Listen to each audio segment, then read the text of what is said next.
ಎಲ್ರಿಗೂ ನಮಸ್ಕಾರ. ಇವತ್ತು 25ನೇ ತಾರೀಕು ನಡೆಯುವಂಥ ಚುನಾವಣೆಯಲ್ಲಿ ಮುಳಬಾಗಿಲು ತಾಲೂಕಿನ ಪೂರ್ವದ ಕಡೆಯಿಂದ ಪೂರ್ವ ಕ್ಷೇತ್ರ, ಆ ಕ್ಷೇತ್ರದಿಂದ ನಾನು ಅಭ್ಯರ್ಥಿಯಾಗಿ ಸ್ಪರ್ಧಿಸಿದ್ದೀನಿ. ನಾನು ಈಗಾಗಲೇ ಕೋಲಾರ ಮತ್ತು ಚಿಕ್ಕಬಳ್ಳಾಪುರ ಒಕ್ಕೂಟದ ಅಧ್ಯಕ್ಷನಾಗಿ ಕೂಡ ಕೆಲಸ ಮಾಡಿದ್ದೀನಿ. 3 ಬಾರಿ ನಿರ್ದೇಶಕನಾಗಿ ಕೆಲಸ ಮಾಡಿದ್ದೀನಿ.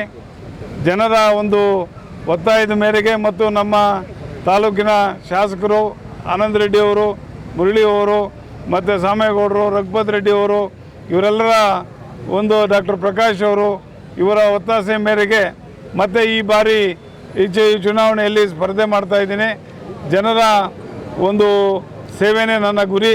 ಎಲ್ಲರೂ ಕೂಡ ಮತದಾರರಲ್ಲಿ ಮನವಿ ಮಾಡೋದೇನು ಅಂತಂದರೆ, ನನ್ನನ್ನು ಈ ಚುನಾವಣೆಯಲ್ಲಿ ಜೈಬೇರಿ ಬಾರಿಸೋಕ್ಕೆ ಅವಕಾಶ ಕೊಡಬೇಕು ಅಂತೇಳಿ ಪ್ರಾರ್ಥನೆ ಮಾಡ್ತಾಯಿದ್ದೀವಿ.